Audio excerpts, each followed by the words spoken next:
setiap negara yang menuju ke negara adikuasa, yang negara maju, umumnya ada keinginan untuk meluaskan cengkeraman hegemoninya mereka. Ya. Dan itu secara ekonomi, ya, konsep ekonomi ya memang dibutuhkan, ya, karena pada saatnya kapasitas ekonomi domestik mereka itu tidak cukup lagi untuk mereka. Yang contoh sederhana adalah Jepang.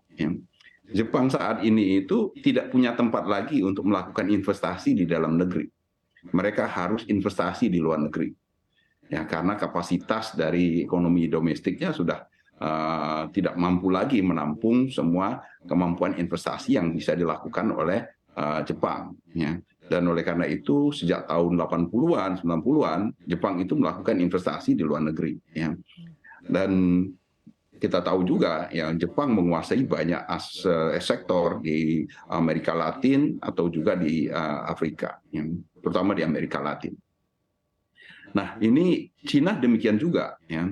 Cina sekarang ini sudah mungkin kalau kita mau jujur de facto itu adalah nomor satu perekonomian dunia saat ini.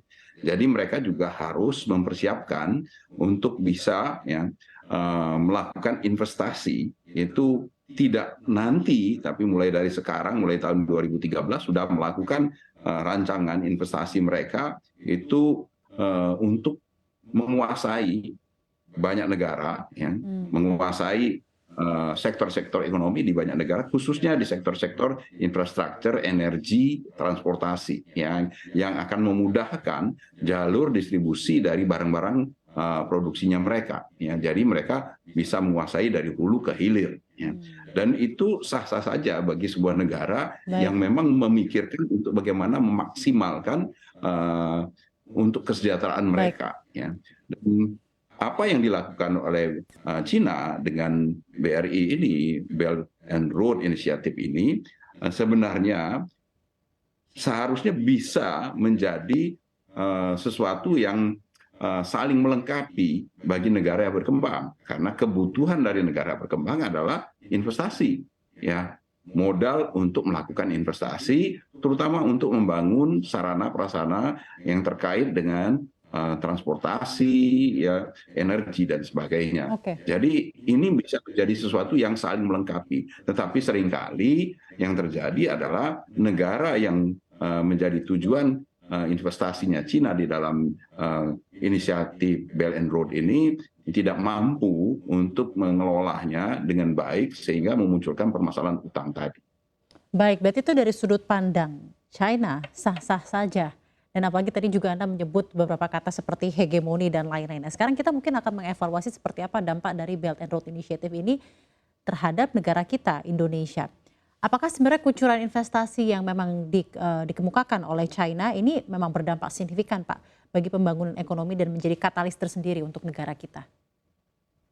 Ya, sepanjang kita mensepakati investasi-investasi yang dilakukan oleh China di dalam payung Belt and Road Initiative ini adalah proyek-proyek yang kita butuhkan, yang benar-benar yang kita butuhkan, seperti membangun jalan raya, membangun rel kereta api, ya, sesuatu semua yang benar-benar kita butuhkan, maka yang walaupun itu adalah inisiatifnya Cina, menguntungkan Cina dan dalam kerangka tujuan atau strateginya Cina, tetapi sepanjang itu kita bisa memasukkannya di dalam strategi kita, ya, saya kira tidak ada salahnya dan kita bisa mengambil keuntungan dari kerjasama Belt and Road Initiative yang dilaksanakan di Baik, dan namun dari satu sisi, karena sepertinya juga kita semakin melihat dalam historical beberapa tahun belakangan ini, China tuh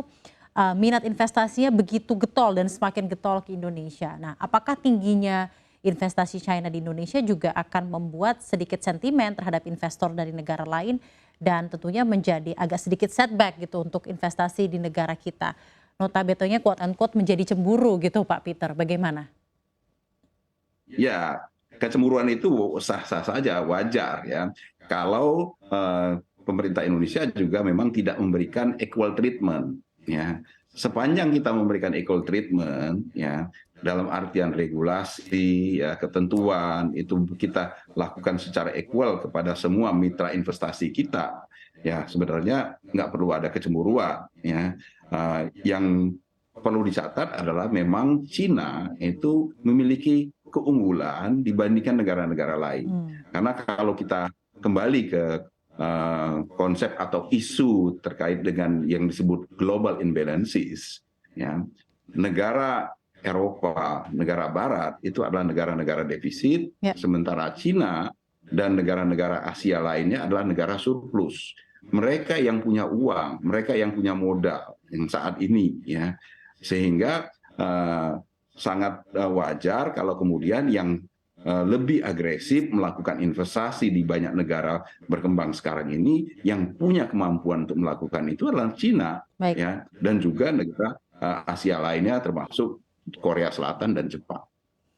Baik, jadi memang sah-sah saja seperti yang tadi Anda sampaikan di depan ya Pak, dalam hal adanya Belt and Road Initiative, dan harapannya juga Indonesia harusnya men-treat seluruh equal mitra partnernya secara equal ya, dalam hal ini agak tidak terjadi kecemburuan atau keberpihakan dalam hal investasi. Nah selanjutnya,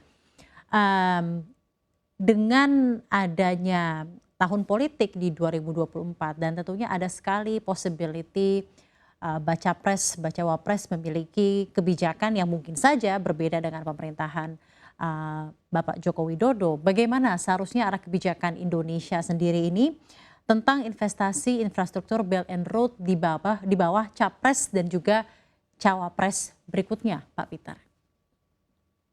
Saya meyakini sekarang ini kita punya 3 calon, ya, walaupun yang satu belum mendaftar, ya, besok baru rencananya mendaftar ke KPU. Tapi kita taruhlah kita punya 3 calon. Yang 2 calon secara tegas mengatakan, bahkan mereka bersaing mengatakan mereka adalah kelanjutan dari Jokowi, ya. Sementara satu mengusung tema perubahan, ya, tetapi itu pun dengan penekanan untuk lebih baik.